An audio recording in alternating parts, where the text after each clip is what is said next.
me tell you something. Let me tell you something. Let me tell you something. Right now, right now. Right now, right now. Right now, right now. Right now, right now. Got a real good feeling.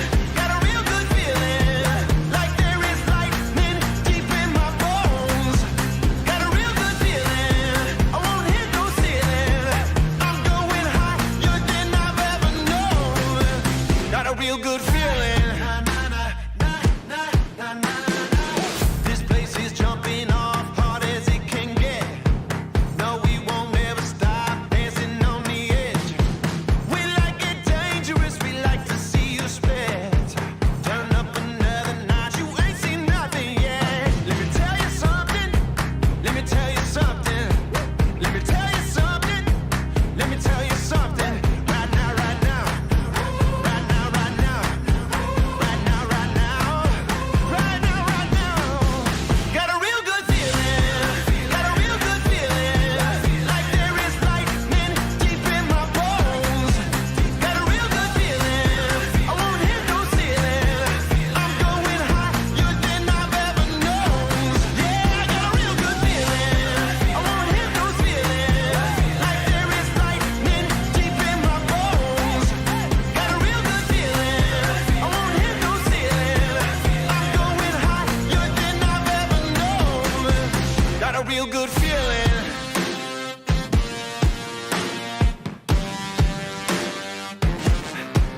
Right now, right now. Right now, right now. Right now, right now. Right now, right now. Right now, right now.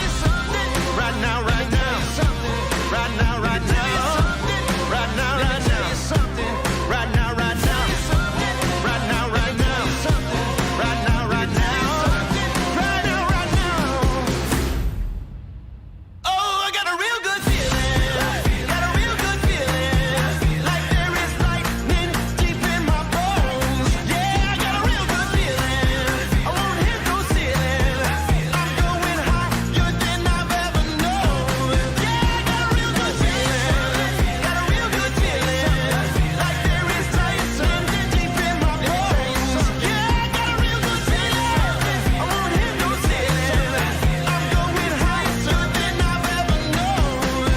I got a real good feeling. Hey guys, what's going on? Jeb here, and in today's video, we are going to be talking about a $100,000 price prediction on Bitcoin by Christmas, because as you guys know, PlanB, the creator of the stock-to-flow model on Bitcoin, has something called the stock-to-flow model, and it predicts that we're going to be going to $100,000 by the end of this year. Just about 4 months from now, that is where we are expecting that we're going to be. We're going to be talking about that in today's video, as well as a ton of different technical analysis on Bitcoin, some on-chain metrics. We're going to be talking about hash rate, and then we're also going to be talking a little bit about some news coming out of El Salvador, because El Salvador looks to be adopting Bitcoin and cryptocurrency soon. Make sure you grab your cup of coffee if you haven't already. We're going to dive right on into it, but before we get started, I do want to introduce my co-host and your favorite TA, Tim. How you doing, Tim? What's up, everybody? I don't think my lower third is fixed still. No, I actually tried to do it today too, but it just wasn't exporting. Darn it. It will update. It'll be fixed. It's okay. Brought to you today by Orange Celsius. Went back to my old roots. Celsius is pretty nice. All natural. It's not really like a crappy like energy drink. I don't know if it really wakes me up, but it tastes good. So there you go. Go Orange Celsius today, you know. Cool beans. We are also joined, as always, by Smay. How you doing, Smay? Hello, everybody. Oh, let me fix my camera.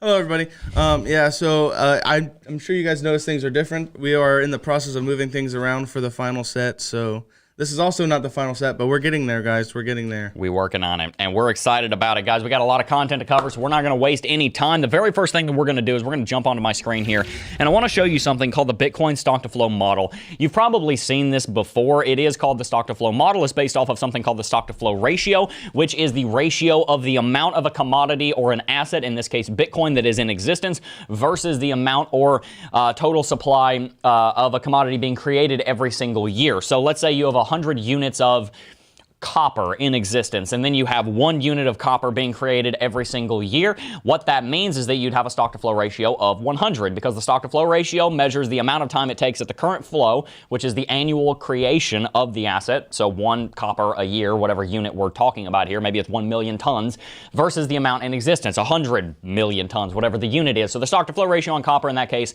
would be 100. In reality, copper's stock to flow ratio is more like 2, and the reason that stock to flow ratio matters is because it measures something called the scarcity of an asset. The more scarce something is, the better it is at storing its value into the distant future. For example, gold has a very high stock to flow ratio. If I'm remembering right, it's around 65, which means it would take about 65 years of current production to recreate the current supply of gold. The longer it takes to recreate the current supply, the more valuable something is, because the more scarce it is. For example, Bitcoin has a stock to flow ratio around, I want to say 57 right now, and at the next halving it'll be over 100, meaning it'll take over 100 years to reproduce the current stock at the current flow. So what does all this mean? Basically, it means that Bitcoin is not a deflationary asset yet, but it is an asset with extremely, extremely slow inflation, which makes it very scarce, which makes it a very good store of value. If you're new here to cryptocurrency and Bitcoin, the reason that we invest in Bitcoin is because it has a very limited supply, and that limited supply helps it to retain its value into the distant future. And that's where our Bitcoin stock to flow model comes in here on this chart. The Bitcoin stock to flow model takes the stock to flow ratio, which is the ratio I just explained, and it makes a model out of it. Don't get those two confused. The stock to flow ratio is different from the stock to flow model. The stock to flow model is a creation by a pseudonymous creator named PlanB, based on that ratio. So far, over the last 10 years, the stock to flow model has been incredibly accurate, and the stock to flow model is predicting $107,000 Bitcoin by the end of this year. In fact, it's actually already predicting it right now, but it's predicting that it's going to be happening very, very soon. And in fact, there are a lot of people that agree with that, including stock to flow's creator himself. PlanB says this: baseline stock to flow forecast of $100,000 by Christmas still stands, or more precisely, $100,000 average for the halving period of 2020 to 2024. You can see in his tweet, if I can bring it up really quickly, I have his tweet right here. Let me grab this. In his tweet, he has this to say: on-chain non-stock to flow indicators show no sign of topping yet, no red dots. This is in line with the stock to flow forecast. You can see PlanB himself right here is saying that while Bitcoin is currently at 50 and change, then we're going to see it going to 100 by Christmas. So the question on the table is he right? Is Bitcoin going to be able to go to $100,000 by Christmas? Some people are saying it's going to happen a lot sooner. Some people that I know think that we're going to be going to $100,000 probably in the next 30 days. Some people think it's going to take a couple of years. That's the first topic for this stream. Tim, I want to hear your take on this. Do you think Bitcoin will go to $100,000? Do you think his Bitcoin price prediction is correct by the end of this year, or do you think it's going to take longer? No, I think it's going to go there, and we've been saying that for a little minute now. You know, stock to flow is great too. I also think there's a lot that's going to happen in Bitcoin over the next couple of weeks.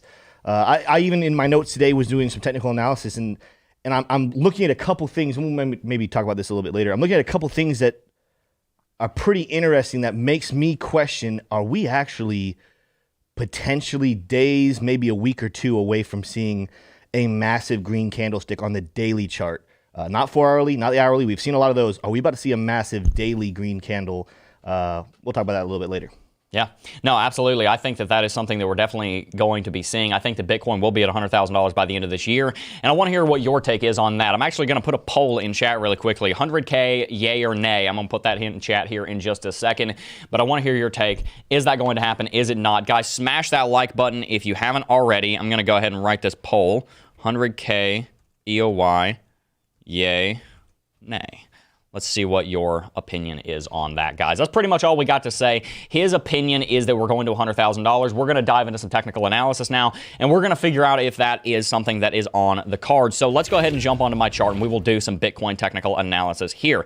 Guys, Bitcoin right now is in a very interesting position. As you guys can see, over the weekend, we were expecting that Bitcoin was going to have a small correction. We weren't exactly sure where it was going to go to. I thought it was going to go to around $48,400 to $49,000. On a candle wick down here, we we dropped down to $48,400 and a bottom at $49,000. So we were pretty close to accurate on that, and we were expecting we were going to break bullish. We have now done that. As you can see, Bitcoin is currently trading at the 61.8% Fibonacci level, which is $51,800. We're just a couple $100 below that right now. We rallied all the way up to that, and we rejected. The question now on the table for this is, can Bitcoin break through the Fibonacci retracement level of 61.8% all the way up to 65%, because that is what we call the golden pocket. If I show you guys the history of Bitcoin here, the golden pocket shows up all over the place. I'll go on the BLX chart and I'll show you guys back in 2016 and back in 2018, excuse me. The golden pocket we can see right here is represented by the 61.8% Fibonacci level all the way up to the 65% Fibonacci level, and it has shown itself to be very, very accurate at many points in history. We could see right here on May the 6th, we rallied all the way up into it in 2018. Same thing happened here on June 26th.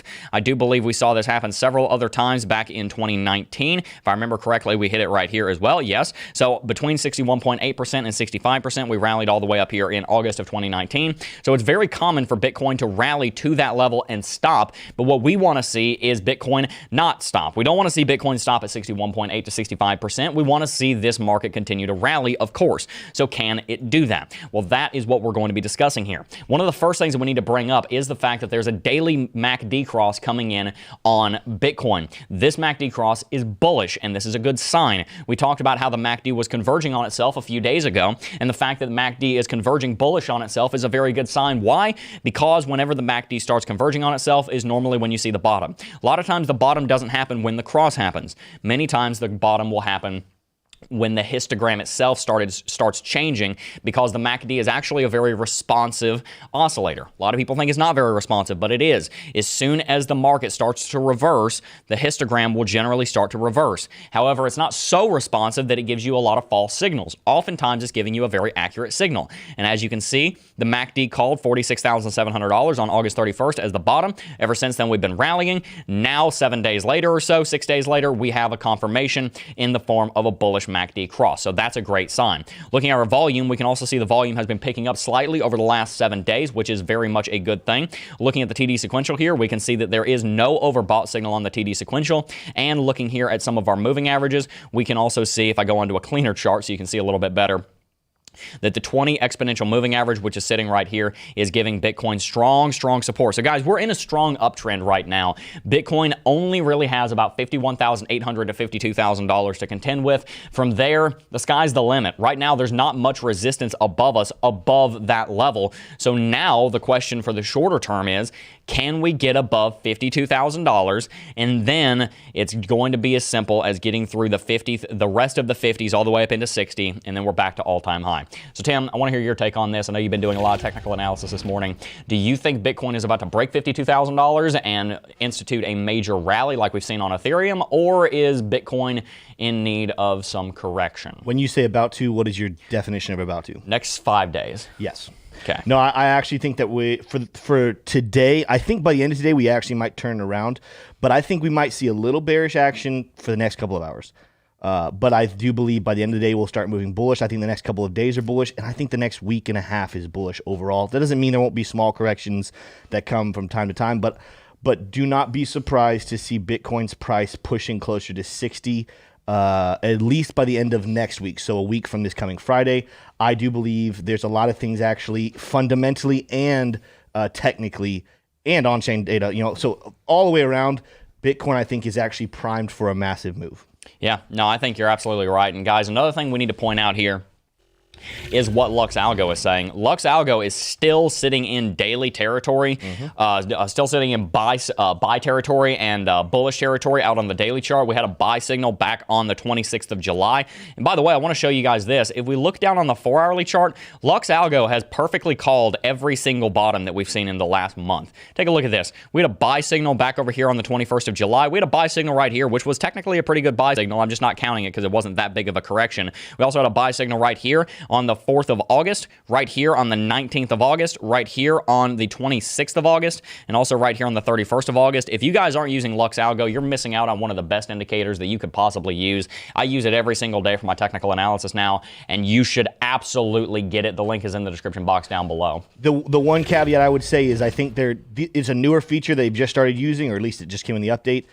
Do not necessarily utilize those X's. So those are take profits, and then if you're shorting, take profit on your shorts. I have found those to not be that reliable. I think what I'm about to do when I do my little test for you guys with Lux Algo, I will probably use them anyway. However, what I've noticed over and over again actually is they usually actually come a little too early. There's been a couple of them that land. To be fair, I think what I need to look at your settings because the ones on my chart look pretty good. Oh, go back. Well, yeah, I'll see it. Like if you guys look on my chart, this take profit's right there on that long. This one's right here. Aren't we set up to the same setting? I don't know. I mean, I think we'll look at that after. I'm pretty sure we're on different settings because I checked it before. Yeah, no, mine have not. Mine will literally, it's like crazy. I'll get like one of those like yellow X's like I just saw on your screen. Yeah. I'll get those right before a massive green candle. I'm like, what the heck? Yeah, I think I need to look at your settings. On my settings, they look like they're doing pretty well. Guys, this is why Lux Algo settings are so important, and this is the same thing is true on any indicator. When you're looking at your settings over on Lux Algo, I personally use 12 on signal sensitivity and 26 down here on confirmation signals agility. I need to look at how you adjust these exit signals because they're actually new with this update, so I'm not terribly familiar with them yet, but on mine they look to be pretty good. So we'll look into that and we'll update you guys on that. What we want to continue doing here is we want to figure out where Bitcoin is going. Tim, I know there's some things that you found on the chart that I haven't talked about just yet. What are some other things that you think people need to know about Bitcoin right now? Yeah, let me look at my notes real quickly. So as far as, let me start you off with the daily chart, we'll move in.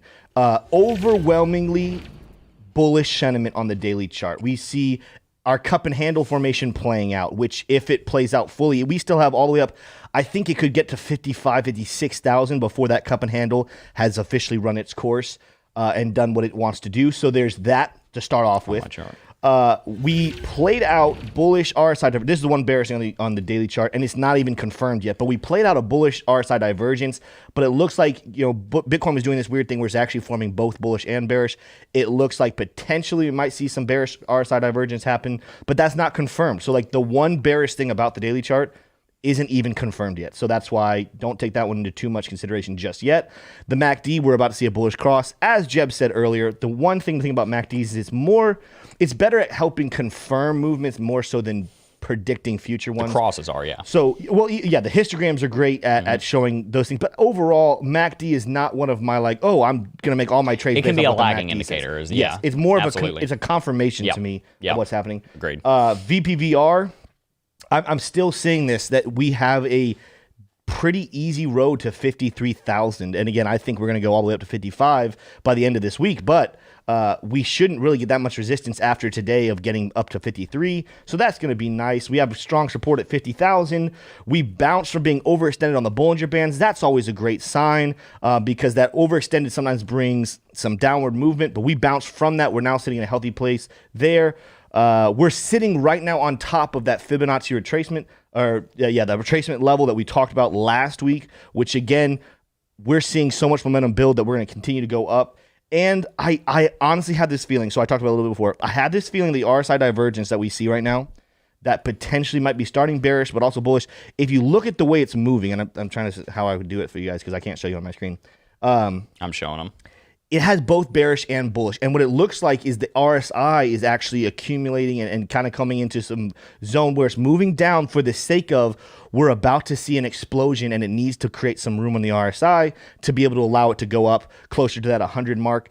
I have this feeling with the way it's forming both that bearish and bullish RSI divergence, we are about to see something big happen on Bitcoin, and I don't think it's going to be bearish. So the two options are big up or big down. I don't think it's down. No, I agree with you. One of the things Tim and I were talking about before the show started was Bollinger Bands, and Bollinger Bands have a tendency to constrict very, very much on themselves, and a lot of times when the Bollinger Bands are constricting quite a bit, like we saw here in the middle of July, it means that they're about to have a big explosion, and the reason for that is because the Bollinger Bands basically show you when consolidation is going on. When consolidation is going on, volatility is low. Well, what do you see? The Bollinger Bands constrict, but because we know that markets are cyclical and markets have a tendency to move from very bullish bullish to very bearish, and in between those movements, a lot of times there's not much volatility, then we know that whenever we're seeing Bollinger Bands constrict on themselves, that we should be expecting that they're going to enter a period where they're not constricted on themselves, because markets are cyclical, and when you see a period of low volatility, you should in fact see a period of high volatility at some point in the near future. And also another reason why we think that's going to happen leads us into our next topic, which is none other than El Salvador, because guys, we have some very, very important topics to talk about on El Salvador, including something that's happening tomorrow that you're not going to want to miss out on. But before we get to that, if you guys are enjoying today's stream, make sure to smash that like button and subscribe to the fastest growing cryptocurrency analysis channel here on YouTube, and make sure to drop a comment. Let's go ahead and read some super chats before we move forward, Tim. Yeah, we only have a couple here, unless I missed some. I want to make sure. There was one I missed. I want to start with that one. Joe Tackett just said, what do you think of Litecoin's TA? Litecoin's TA, I can look at briefly. Litecoin was, just for posterity out there, everybody who has watched this channel for a while, you might know my very first investment in the history of Bitcoin was Litecoin. I bought 0.25 Litecoin when Litecoin was trading at $41.02 in August of 2017. I'm not the biggest fan of Litecoin, and the reason is because it's very similar to Bitcoin. It doesn't have enough differentiation. As far as the technicals are concerned, though, guys, it's rallying right now, and actually what Litecoin looks like right now on the daily chart reminds me a lot of what I think Bitcoin is about to look like. I think Bitcoin is going to go through a big rally, and the same with Litecoin is. We've seen this constriction on the Bollinger Bands. I think the same thing is going to occur on Bitcoin. We're going to see a big breakout. So I think Litecoin looks great. We could definitely be rallying back up here to this level around $400 if the rest of the cryptocurrency market continues to go into a big rally. But just keep in mind, $400 is a lot of money for Litecoin when it doesn't have the greatest fundamentals, in my opinion. We got a super chat from Mojo Hands saying, great game Friday, Tim. Yeah. That was me. Y'all won. Y'all outplayed them from the get-go, and we bow to VT superiority. Who would have thought after week 1 that VT would be the most impressive team in the ACC? That's actually kind of true. That surprised even me. Tim's lunch is on me. For those of you who don't know what he's talking about, Virginia Tech beat number 10 North Carolina, which... the truth is, as glad as I am about that win, I think Virginia Tech played very well. I think North Carolina is not as good as everyone thought they were. But it's actually kind of funny how things kind of played out the way I said they would. If we got out to a hot lead, it would be hard for them to catch back up. That's kind of what happened. We'll move forward though. This is fun. Min Nagayan. I'm gonna commit to the I still first think thought. we need that montage of you trying to pronounce things I know. from Friday. There's a couple names I've seen in chat that I'm like, please don't super chat. Please don't super chat. Please don't super No, chat. please do. Please do. Because I would butcher the name. Not even for the I just want to see him try and pronounce it. Oh my gosh. Min Nagayan said, you guys were on point with the ADA pullback. Keep up the good work. Oh, thank you. Yeah, no, but the good news is actually, there's sometimes when we call pullbacks that I'm like, I don't like saying that there's a pullback because it's not good. This is a pullback that I'm like, I'm glad that I was right. Because again, it's going to allow for a healthy growth on Cardano, which, by the way, I don't know if we're going to have time to fully dive into TA today on Cardano. But just so you guys know, I also think Cardano's about to have a very good week and a half. Drop a 1 in chat if you'd like to see an afternoon video on Cardano. I'm more than happy to do it on that. Yeah. Next one we got from Crypto Alchemist said, picked up Coinbase card. Should I do 4% rewards on XLM or 1% on Bitcoin? 4% is more, but would capital gains tax on a transfer be worth it to get higher percentage? That's getting into some complex math, and that's kind of something that I would have to sit down and look at the numbers on. I can't just give you an answer on that off the top of my head. I would personally use Bitcoin just because I like Bitcoin more than XLM, but it's not that simple, and I don't personally use that functionality over on Coinbase, so I'm going to have to not give you a great answer on that one. I'm sorry. Looks like hashtag AdaGang, drop that support in chat. Would like to see that afternoon video, so I'm more than happy to do that. Guys, let me know if that is something that you would like by pressing a 1. And also make sure to press that like button. Guys, we have 1,800 people watching. I know that we can get to 750 likes. It really helps us in the algorithm when you guys smash that like button, so go ahead and smash that if you haven't already. I'm a little surprised. I would have thought on Labor Day more people would be watching. I know. I thought more people would be watching on Labor Day. At the end of the day, I'm glad that, those of you who are here, you're here. I still think this video will get more views. There's so many ones. But yeah, guys, hit that like button. Go grab your friends. We actually in the office, we're having a half day. We gave everyone else the day off, but the three of us are here for half the day just to give you guys the content. So if that's something you guys appreciate, for nothing else, hit the like button for that. Hit the like button for that. Heck yeah. Good deal. I think there's one more. One more. Yep. I didn't know if you wanted to move on. Yeah. Daniel Mezzaris, I think. Mezzaros. Is this a bad time to start DCA into Bitcoin? I'm hesitating between a lump sum or DCA. Thanks all. Both. Yeah. Do both. Yeah. Like if you're looking to buy Bitcoin, buy a lump sum because we might not see these prices again for very much longer. But dollar cost averaging is always a good idea. Dollar cost, so you got to realize dollar cost averaging is a better idea in a bear market, because dollar cost averaging, the whole point and the name dollar cost averaging is to average the cost of your dollars. Hopefully you're bringing the average entry price down. So if you're dollar cost averaging in a bear market, naturally you're bringing your average down. So it's a good idea to dollar cost average in a bear market. Dollar cost averaging in a bull market can be a good idea also. It just means that the reason you would want dollar cost average in a bull market is if you don't have all the investment capital you want to do up front. In a bull market, it is better to do a lump sum, because you're going to hopefully get a lower entry price than dollar cost averaging. Because if you have 10 entries and it's at 50,000, 55, 50, 60, 65, 70, 75, your average entry price on those 10 investments is going to be $75,000. But if you just put that entry in at $50,000, your average entry price with one trade would have been 50. So in a bull market, it's better to do a lump sum. In a bear market, it is better to dollar cost average in general. That's not a hard and fast rule, but it is in general. With that said, let's go ahead and let's do the next story, and then we'll come back to Super Chats. Let's do it. So guys, we're going to go ahead and move on here, because there is another on-chain metric that I want to show you. And there's actually several on-chain metrics I want to show you. The very first one has to do with the total hash rate on Bitcoin. Guys, as you know, China shut down and cracked down on Bitcoin mining, and it came to our attention and the rest of the world's attention that China had over 50% of the mining power, which was incredibly dangerous. And the reason it was incredibly dangerous was because Bitcoin was centralized to one nation, but China screwed the pooch on that one. They decided to get rid of all their Bitcoin mining, and any leverage that they had over the network is now gone. But when they did that, the total hash rate on Bitcoin dropped from 180 million terahash per second down to 85 million terahash per second on July the 4th. However, those miners have been coming back online across North America, Eastern Asia, and even Western Asia on into the stands and the Ural Mountains. We've seen a lot of those miners come back online, and now the total hash rate is sitting at 130 million, still down from 180, but it is increasing. One of the other things we need to show you here is also the network difficulty. The network difficulty was sitting at 25 trillion. Now it pulled all the way back down to 13.6 trillion, but it's now all the way back up to 17.6. We have seen now 4 consecutive weeks of increases on the total network difficulty. We've seen 3 so far, and there's actually another one that isn't registering on here, but you guys can see it over here in our article that we're pulling some of this data from, that we have now seen 4 consecutive weeks of increase on the hash rate. So why does this matter? The reason that this matters is because the total hash rate on Bitcoin has a lot to do with the amount of money that the miners are generating. Very sorry, let me mute that.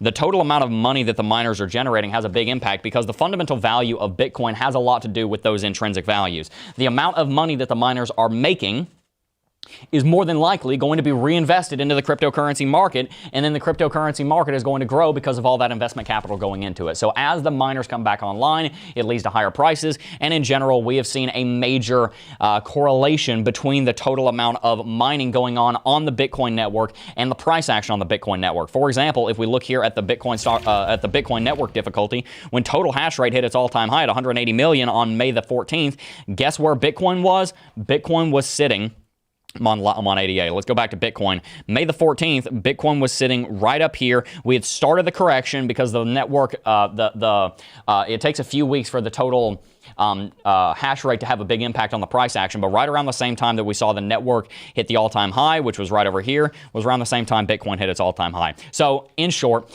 the more hash rate going on, the more mining going on, the better the prices are doing. And the fact that the hash rate is continuing to increase means that the floor on Bitcoin is continuing to increase, and that is a very good sign. And you should definitely be interested in that, because it means that your Bitcoin is going to be worth more money as its fundamentals are continuing to grow. That's just another thing we wanted to bring to your attention. We have anything in chat on that, Tim? Any questions on that? Anything you'd like to add on that? No, so I don't see anything in chat. Anything specifically you're looking to add to, a question I did see earlier when you're talking about China and the mining things.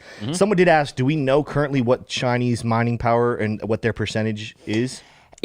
I don't know the number off the top of my head, but it should be around 0. I was going to say, it's got to be getting close to 0. It's got to be getting close to 0. There's obviously going to be like that 1 or 2 rebel that holds out and continues, but I can't imagine it's very much. Yeah, absolutely. There shouldn't be very much mining going on in China. Hey, look, if anybody in China is mining Bitcoin, more power to you. Just be very careful, because your government is not going to be very happy with you for doing that. But moving right along here, guys, we also have something else we want to bring to your attention, and that is none other than the Crypto Fear and Greed Index.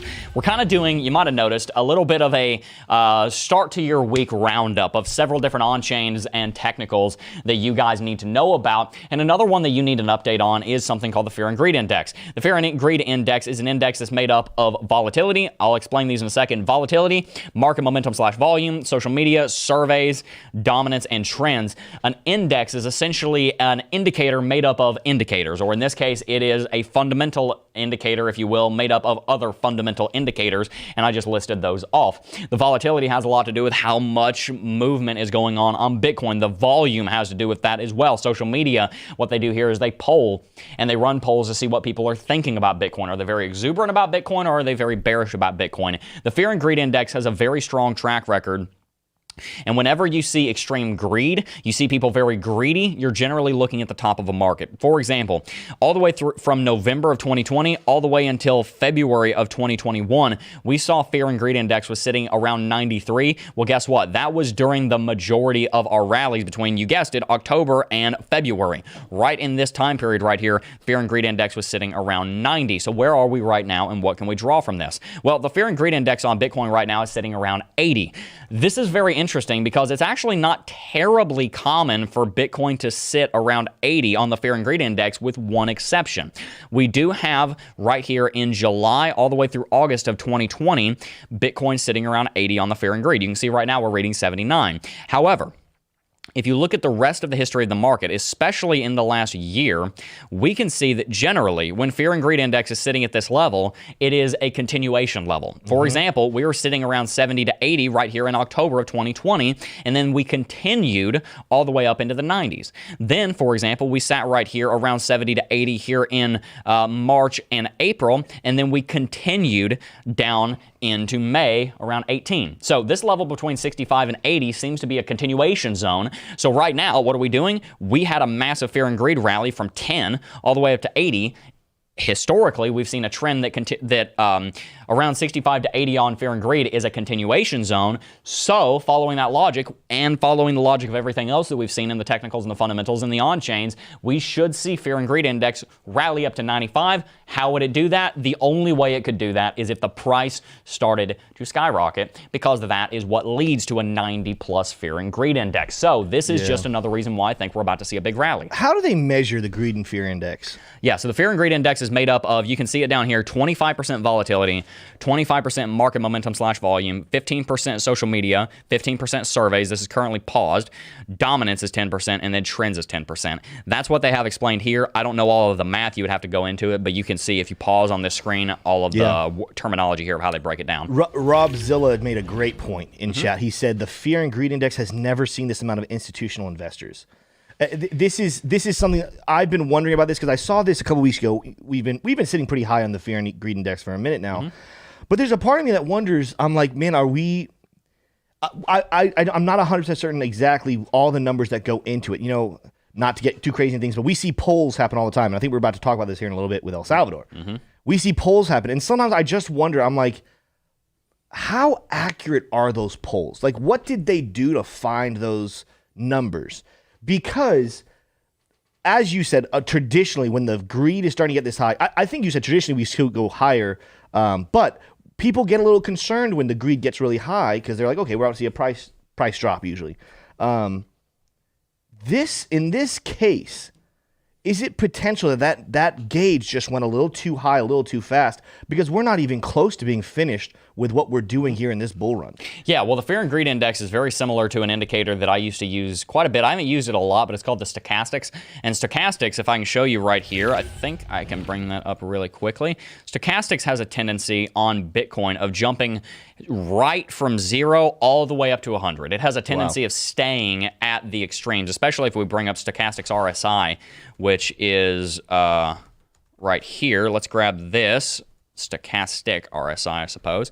Stochastic RSI has a tendency of staying in between 0 to 25 or 75 to 100. It doesn't spend a lot of time there in the middle. And that's what we see happen on Fear and Greed Index also. If we look at the last majority of history, there is a good amount of trading here. Not trading. There is a good amount of data here in the middle. But in general, a lot of times, especially during big rallies, we're sitting up above 80 or we're sitting down below 30. And that's because we live in such a polarized society where, because of social media, when there's exuberance, oh boy, there's a lot of it. And whenever there's fear, man, there's a whole lot of that. So what we see happen on Fear and Greed is that a lot of times it's not going to look like the market. It's not going to slowly increase. It's going to move very quickly because that's how public sentiment moves very quickly. And that's one of the reasons I like Fear and Greed is because it moves so fast. Yeah. Public sentiment moves so fast. It's trying to read sentiment. So that's actually a good sign to me. So what's the number then you would say is the number we should be looking at on the greed side that's like, okay, we're in trouble here? Anything probably above 90. Okay. When we start getting above 90, it's like, oh, okay, we need to calm down a little bit. That's what I've seen. I mean, again, this is an area. Thank you so much for that, Jeb. And I'm sure there's lots of people in chat wondering the same thing, because this is one of those things that sometimes it's like, all right, what are they really coming from? But yeah, but it's a good point bringing in how much institutional investment there is. But I would caution you against looking over how powerful the retail is. The institutions are very strong. Don't get me wrong. And yes, the institutions are not going to be as susceptible to a ton of fear or a ton of greed. But don't overlook the pumpamentals. A lot of people are running into that right now, saying, oh, the institutions are getting in, so we need to ignore, not necessarily ignore, but let's not take into consideration quite as much how strong the public sentiment is. Here's what you guys got to realize.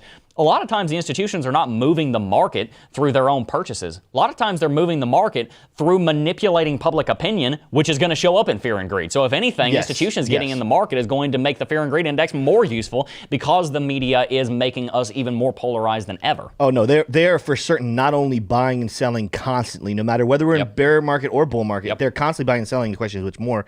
What's even more involved is they're paying people to publish articles. I think there was when I had that interview with Matt Hamilton about XRP, so that all my XRP people in chat, shout out to you guys. Hashtag XRP Army. He was talking about the stuff that came out that was verified, that they were paying Bitcoin, which I don't know who, because Bitcoin doesn't have like one center, but there were people out there paying people to trash XRP in news articles.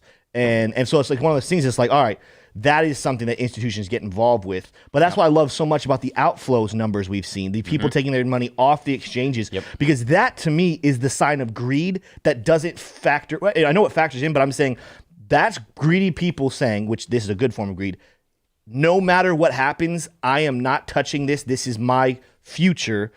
Let's move it off the exchange. I'm going to hold it, whether the price goes up, whether the price goes down. I'm keeping it away from these exchanges. Absolutely. And Crypto Vet, who, by the way, you guys should go and subscribe to his channel. He's a great YouTuber. I met him on ATB. He says, this is why articles come out in waves, good and bad. You're absolutely right. Like I was saying earlier about public opinion, it moves so very quickly. Everybody goes from being, oh my gosh, Lamborghinis and champagne bottles to, oh no, this is boring. I'm going back to playing Dota. You know, like Dota. How old am I? Good Lord. I feel like I'm getting really old. I have no idea what that even is. I don't think people. Does anybody play? Drop a 1 in chat if you play Dota 2. Yeah, I think you should keep in mind that your entire audience is probably older than you. That's true. Yeah, drop a 1 in chat if you know what I'm talking about there. Everybody says, oh my gosh, I'm going to go play League of Legends or whatever the kiddos are playing nowadays. The point is, public sentiment moves very, very quickly. Who are the kiddos? People like You're 21. The Who two are the people. kiddos? I was being satirical, Tim. You're a kiddo. We're all kiddos. Drop a 7 in chat if you're a kiddo like me. Oh my gosh. I like being a kiddo. Smay's a kiddo. He's younger than me. He is by about 3 months. 2 months. Smay is literally the only employee I have that is younger than me. It's pretty funny. That is pretty funny. Anyway, guys, we got a lot more that we need to move on to here, but really quickly, let's go ahead and read some super chats and welcome our new member. Yeah, we have one new member, but I'm going to get to him or her. I didn't even look at the name. Let me. Yeah, oh, man, that's actually Tim. a name I can't. I don't know. Assume, Tim. I know. I'm sorry. That was my bad. Anyway, so a couple of these names are really easy to learn or read. I mean, I don't know. Learn. Yeah, reading's hard. Kenneth Gardner. I've seen this name before, so that makes Let's it go, nice and easy. Kenneth. Kenneth Gardner. Uh-oh. What? I've heard that name before as well for a different person. I don't know what that I don't know means. what you're talking Anyways, about. keep going. All right, Kenneth Gardner says, very rarely get to actually watch you guys. Usually just listen while at work. Oh, that's pretty cool. That's and pretty crypto, LFG, and hit that. You guys are great, TA and fundamentals. I have a response to that. Go ahead. I listen to Coffee and Crypto while I'm at work, too. It's true. Yeah, because Kinda hard not to. Because I'm at work right now. Yeah. And my ear holes are open. Sean Burns Jr. said, thoughts on Tangle Tech? lot of uses it. Never heard of Or it. IOTA, is that an I? Wait, is it IOTA? What does it say? I think it's IOTA because I don't think Lada What are is the it. letters? It's either a lowercase L or a uppercase I. What spell the IOTA or LOTA? Oh, it's IOTA. Okay, oh, it's good, IOTA. good enough. IOTA uses the Tangle network. IOTA is not actually a cryptocurrency. It uses something called Tangle, which is a little bit different than blockchain, and I'm not in any way, shape, or form an expert in Tangle. IOTA, it stands for the Internet of Things application. Haven't heard a lot about it in the last several years. I never liked it all that much. I'll be honest with you, I haven't done a lot of research on it in the last like 3 years. I used to keep up with it, but it's really fallen out of favor with the public. It used to be like number 4, number 5. IOTA's sitting at number 34 now. Yeah, it's up 100% this week, but a lot of things are up 100% this week. It's been a good week. I really just, I don't... Unless something has changed. I could be completely wrong on this. The fundamentals might be great now, but when I researched it several years ago, I wasn't a big fan of it. It didn't seem like it was something that was going to bring a lot of returns to your average investor. Yeah. Yeah. David Guest is coming for Smay's throat. Smay, how's the lens breaking spree going? LOL. I mean, I haven't broken anything, so, and I didn't break the lens, so.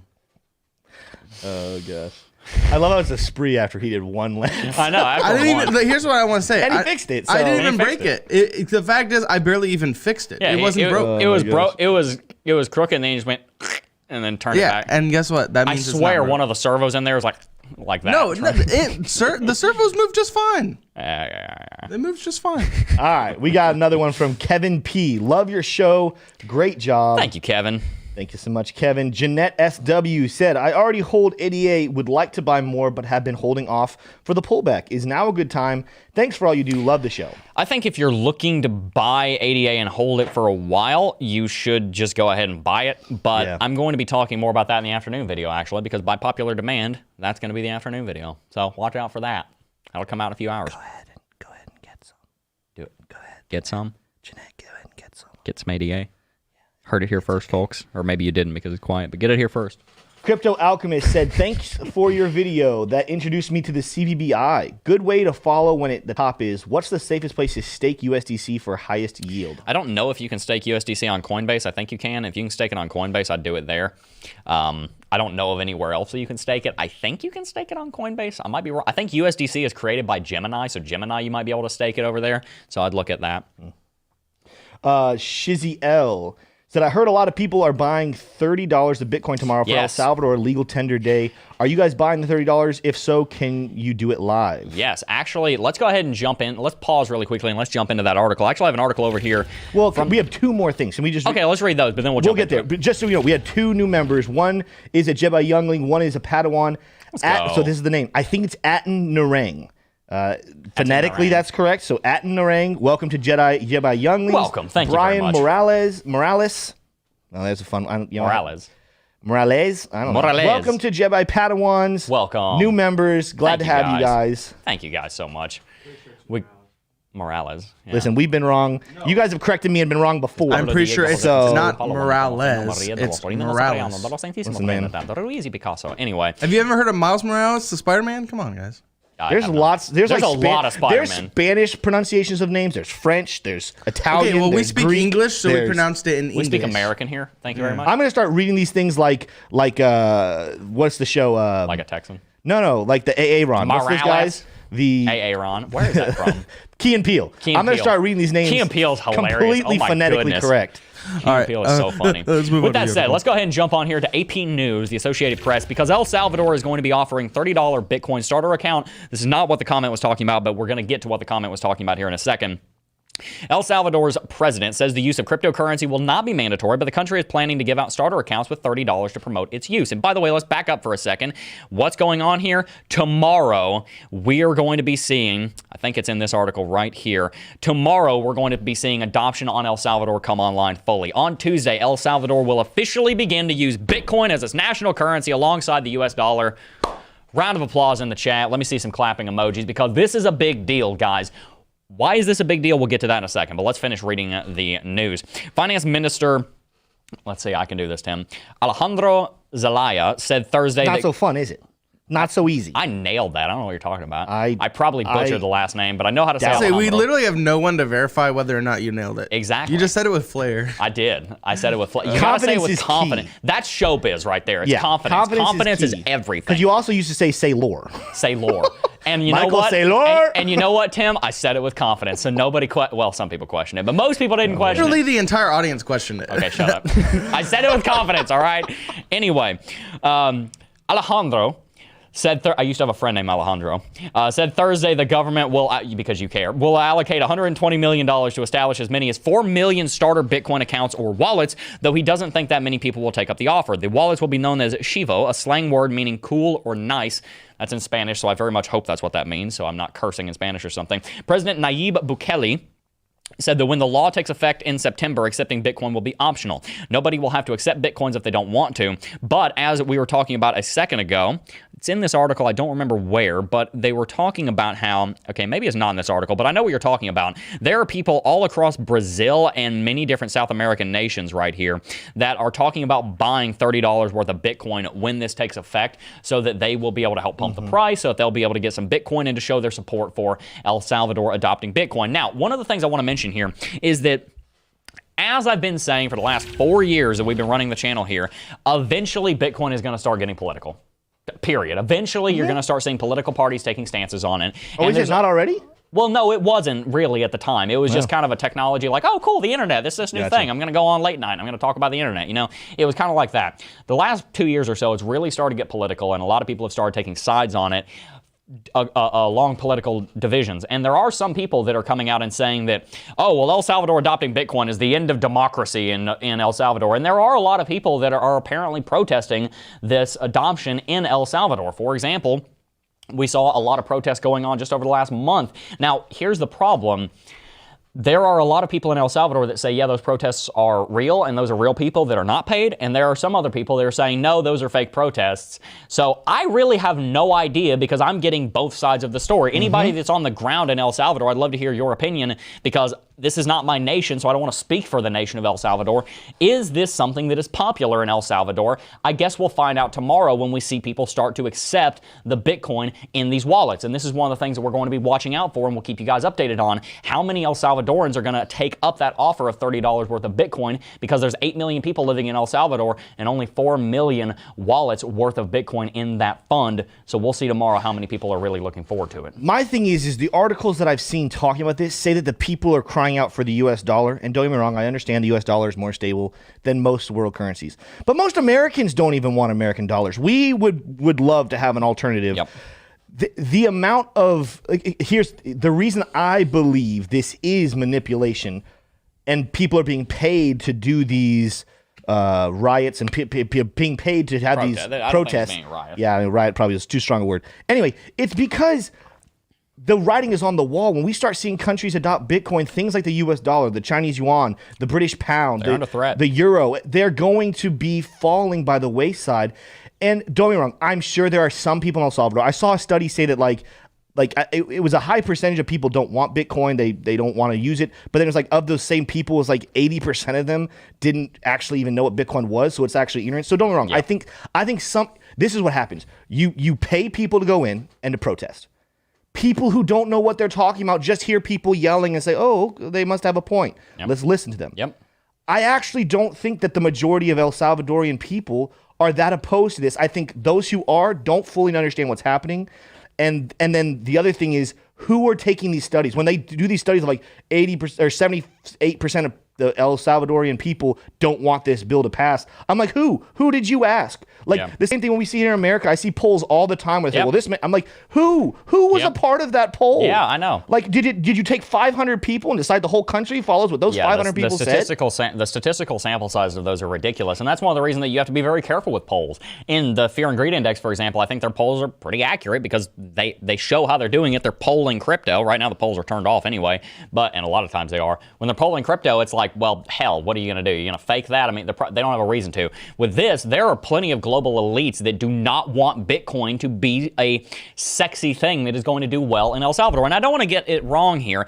There are reasons to be concerned about the adoption of Bitcoin in El Salvador that El Salvadorans raise that are very much legitimate. For example, is the infrastructure going to be there to allow for an entire nation to build their economy on Bitcoin? Because if not, that could be very damaging to an already damaged economy. So there are actual real, very, very realistic and very serious concerns about Bitcoin. And of course, this being the first nation to adopt Bitcoin, there's going to be hiccups. But the point here is this, because I want to make sure that we tell you why you should care every single time we bring something up. Here's why you should care about Bitcoin being adopted in El Salvador.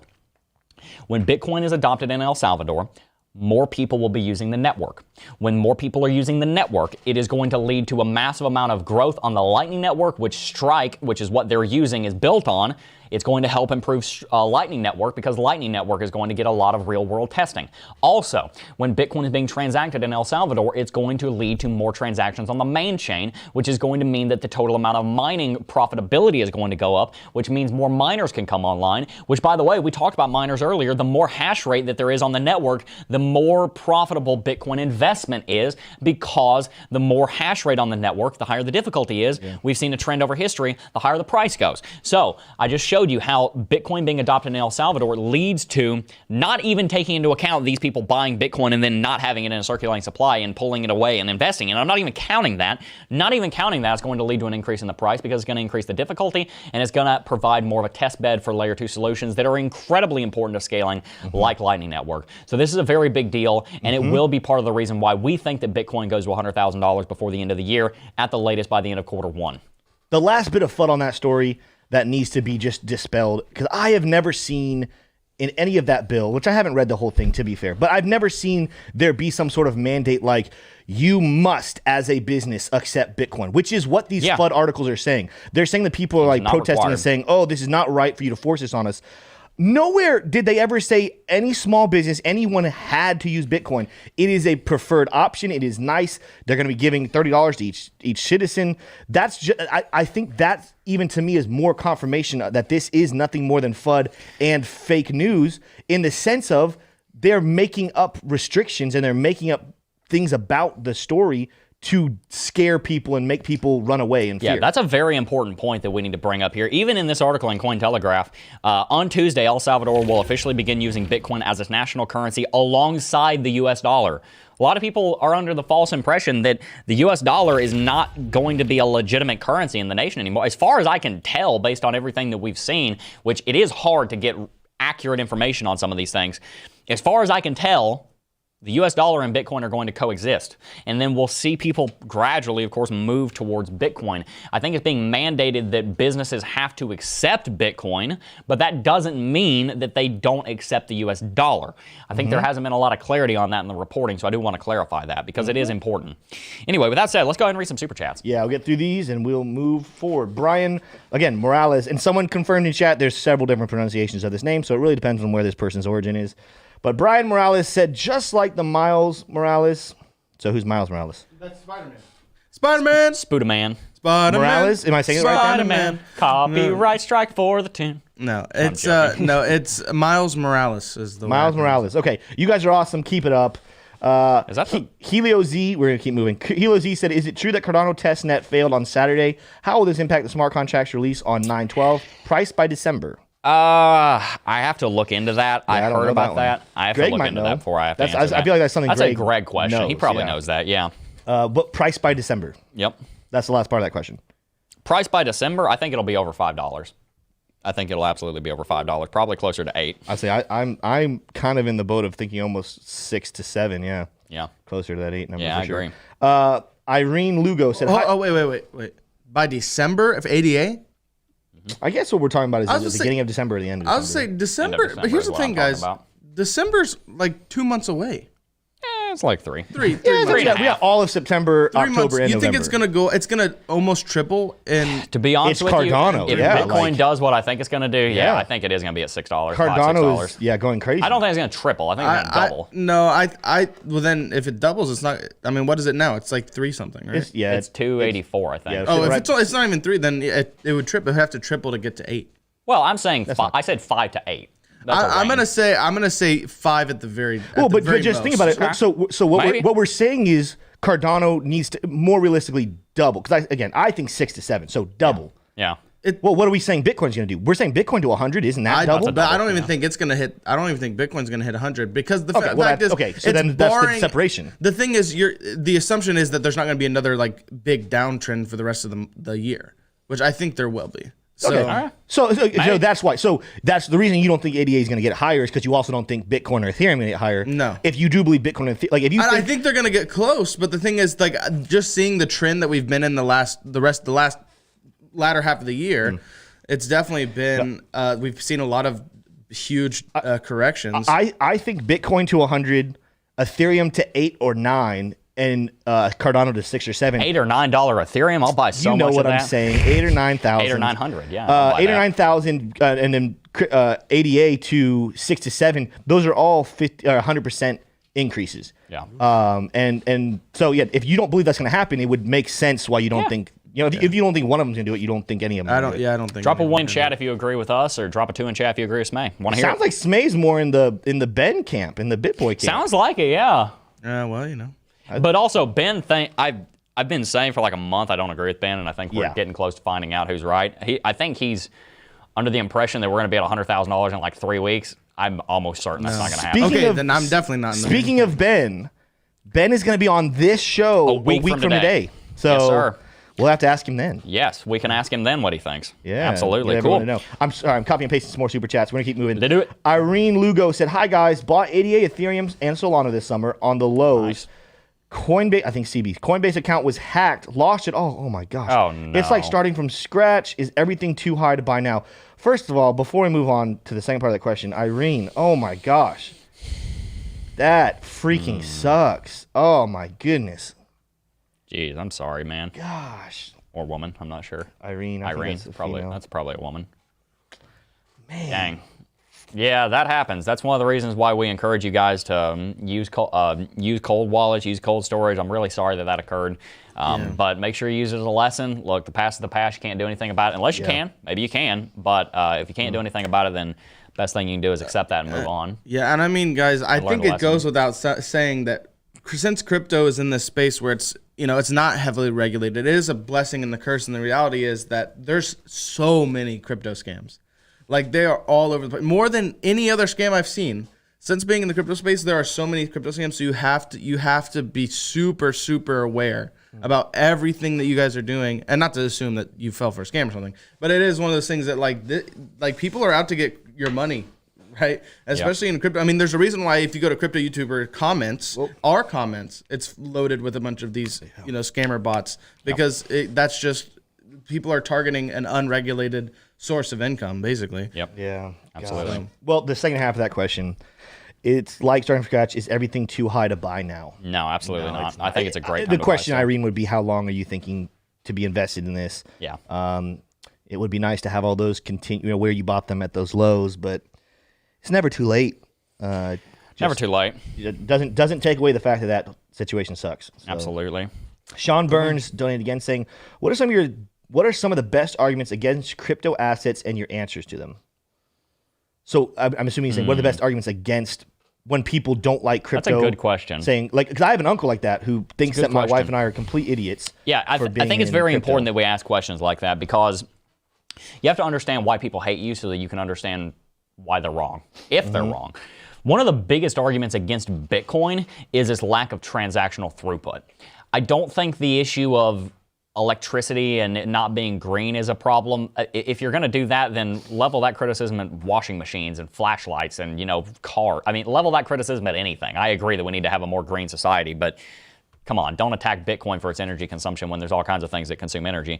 I think one of the biggest criticisms, you say crypto assets, but against Bitcoin, I would say, is that Bitcoin does have a very limited transactional throughput. It can handle 7 to 10 transactions per second. Lightning Network will bring that up to the millions per second, but those aren't massive transactions. Those are smaller transactions happening on Lightning, and Lightning is still very, very far from being a proven technology. That's why I talked about it being so important in El Salvador, because El Salvador's infrastructure is going to be built on Strike, which is being built on Lightning Network. So we're going to be able to see how well that works. That's one of the biggest arguments against Bitcoin.